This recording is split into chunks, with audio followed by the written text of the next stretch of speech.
Hi friends, welcome to Mini's kitchen. ഇന്ന് നമ്മളൊരു നാടൻ മീൻ കറിയാണ് വെക്കുന്നത്. അടവ് മീൻ കൊണ്ടാണ് ഇതുണ്ടാക്കുന്നത്. അതുപോലെ തന്നെ മാങ്ങയിട്ട് മീൻ കറിയാണ് ഉണ്ടാക്കുന്നത്. നല്ല ടേസ്റ്റി ആയിട്ടുള്ളൊരു മീൻ കറിയാണ്. അപ്പോൾ നമുക്ക് നോക്കാം ഇതെങ്ങനെയാണ് ഉണ്ടാക്കുന്നതെന്ന്. അപ്പോൾ അതിനായിട്ട് ഞാനിവിടെ 1/2 കിലോ അടവ് മീനാണ് എടുത്തേക്കുന്നത്. ഇത് ക്ലീൻ ചെയ്ത് വാങ്ങിച്ചതാണ്. നമുക്കിനി ഇത് നന്നായിട്ട് ക്ലീൻ ചെയ്ത് കഷ്ണങ്ങളാക്കി എടുക്കാം. പിന്നെ വേണ്ടത് ഒരു സവാള ചെറുതായി അരിഞ്ഞത്, ഒരു 3-4 വെളുത്തുള്ളി ചെറുതായി അരിഞ്ഞത്, ഒരു ചെറിയ കഷ്ണം ഇഞ്ചി ചെറുതായി അരിഞ്ഞത്, ഒരു തക്കാളി ചെറുതായി അരിഞ്ഞത്, ഒരു മാങ്ങയുടെ പകുതി ചെറുതായി അരിഞ്ഞത്, ഒരു 3 പച്ചമുളക് നെടുകെ പിളർന്നത്. ഇത്രയുമാണ് എടുത്തേക്കുന്നത്.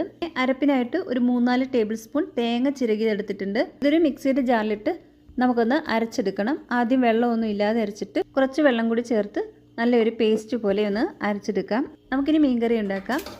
അതിനായിട്ടൊരു ചൂടായ ചട്ടിയിലേക്ക് 2-3 ടേബിൾ സ്പൂൺ വെളിച്ചെണ്ണ ഒഴിച്ചു കൊടുക്കാം.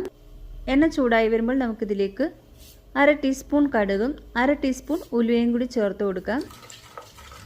കടുകൊക്കെ പൊട്ടി ഉലുവയൊക്കെ മൂത്ത് വരുമ്പോൾ നമുക്കിതിലേക്ക് ഒരു സവാള അരിഞ്ഞത് ചേർത്ത് കൊടുക്കാം. അതിൻ്റെ കൂടെ തന്നെ 3-4 വെളുത്തുള്ളി അരിഞ്ഞതും, ഒരു ചെറിയ കഷ്ണം ഇഞ്ചി അരിഞ്ഞതും, 2-3 പച്ചമുളക് അരിഞ്ഞതും കൂടി ചേർത്ത് കൊടുക്കാം. ഇനി ഇതിലേക്ക് കുറച്ച് കറിവേപ്പിലയും കൂടി ചേർത്ത് ഒന്ന് വഴറ്റിയെടുക്കാം. അപ്പോൾ ഇത് നന്നായിട്ട് വഴന്നു വന്നിട്ടുണ്ട്. നമുക്കിനി ഇതിലേക്ക് ഒരു തക്കാളി ചെറുതായി അരിഞ്ഞത് കൂടി ചേർത്ത് കൊടുക്കാം. ഇനി ഈ തക്കാളി കൂടി ഒന്ന് വഴറ്റിയെടുക്കാം. തക്കാളി ഒന്ന് സോഫ്റ്റ് ആയിട്ട് വരുമ്പോൾ നമുക്കിതിലേക്ക് മസാലകൾ ചേർത്ത് കൊടുക്കാം. മസാലകൾ ചേർത്ത് കൊടുക്കുന്ന സമയത്ത് ഫ്ലെയിം നന്നായിട്ട് കുറച്ച് വെക്കാൻ ശ്രദ്ധിക്കുക. ഇനി ഇതിലേക്ക് 1/2 ടീസ്പൂൺ മഞ്ഞൾപ്പൊടി, 3 ടേബിൾ സ്പൂൺ മുളക് പൊടി, ഞാനിവിടെ കാശ്മീരി ചില്ലി പൗഡറാണ് എടുത്തേക്കുന്നത്, പിന്നെ 1.5 ടേബിൾ സ്പൂൺ മല്ലിപ്പൊടി, 1/4 ടീസ്പൂൺ ഉലുവാപ്പൊടി, ഇത്രയും കൂടി ചേർത്ത് ഈ മസാലകളുടെ പച്ചമണം പോകുന്നവരെ ഒന്ന് മൂപ്പിച്ചെടുക്കാം.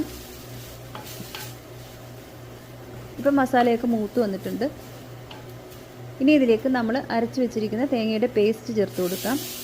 ചെറു ജാറിലേക്ക് കുറച്ച് വെള്ളം കൂടി ചേർത്ത് ഇതിലേക്ക് ഒഴിച്ചു കൊടുക്കാം. ഇതൊന്ന് മിക്സ് ചെയ്യാം. ഇനി ഗ്രേവിക്ക് ആവശ്യമായ വെള്ളവും ആവശ്യത്തിന് ഉപ്പും കൂടി ചേർത്ത് ഇത് നന്നായിട്ടൊന്ന് മിക്സ് ചെയ്യാം. ഇതിലേക്ക് ഒരു മാങ്ങയുടെ പകുതി കഷ്ണങ്ങളാക്കിയത് ചേർത്ത് കൊടുക്കാം. അപ്പോൾ നിങ്ങളുടെ അടുത്ത് മാങ്ങ ഇല്ലെങ്കിലും ഒരു നെല്ലിക്ക വലുപ്പത്തിൽ പുളി പിഴിഞ്ഞതോ അല്ലെങ്കിൽ 2-3 അല്ലി കുടംപുളിയൊക്കെ ചേർക്കാവുന്നതാണ്. അപ്പോൾ ഞാനിത് മാങ്ങ ചേർത്തുള്ള കറി ആയതുകൊണ്ടാണ് മാങ്ങ ചേർക്കുന്നത്. ഇനി ഇത് അടച്ച് വെച്ച് ഗ്രേവി നന്നായിട്ടൊന്ന് തിളപ്പിക്കാം. ഗ്രേവി ഒന്ന് തിളച്ച് വരുമ്പോൾ നമുക്കിതിലേക്ക് വൃത്തിയാക്കി വെച്ചിരിക്കുന്ന മീൻ കഷ്ണങ്ങൾ ഇട്ട് കൊടുക്കാം. ഇത് നന്നായിട്ടൊന്ന് മിക്സ് ചെയ്യാം. ഇനി ഇത് അടച്ച് വെച്ച് ഒരു 10 മിനിറ്റ് ഒന്ന് വേവിച്ചെടുക്കാം. അപ്പോൾ ഇതിനിടയ്ക്ക് മൂടി തുറന്ന് ഒന്ന് ചുറ്റിച്ചു കൊടുക്കാൻ മറക്കരുത്. വീണ്ടും ഇത് അടച്ച് വെച്ച് ഒന്ന് വേവിക്കാം. ഇപ്പോൾ ഇത് വേകാൻ വെച്ചിട്ട് 10 മിനിറ്റ് കഴിഞ്ഞു. നമുക്കിനി ഇതൊന്ന് തുറന്ന് നോക്കാം. ഇപ്പോൾ മീൻ കഷ്ണങ്ങളൊക്കെ നന്നായിട്ട് വെന്ത് വന്നിട്ടുണ്ട്. ഗ്രേവിയൊക്കെ കുറുകി വന്നിട്ടുണ്ട്. അപ്പോൾ നിങ്ങൾക്ക് കൂടുതൽ ഗ്രേവി വേണമെങ്കിൽ കുറച്ചുകൂടി ചൂടുവെള്ളം ചേർത്ത് കൊടുത്താൽ മതി. അതല്ല കുറച്ച് ഗ്രേവി മതിയെങ്കിൽ ഒന്നുകൂടി ഒന്ന് പറ്റിച്ചെടുത്താൽ മതിയാകും. അപ്പോൾ ഞാൻ ഈ ഒരു കൺസിസ്റ്റൻസിയിലാണ് കറി ഉണ്ടാക്കുന്നത്.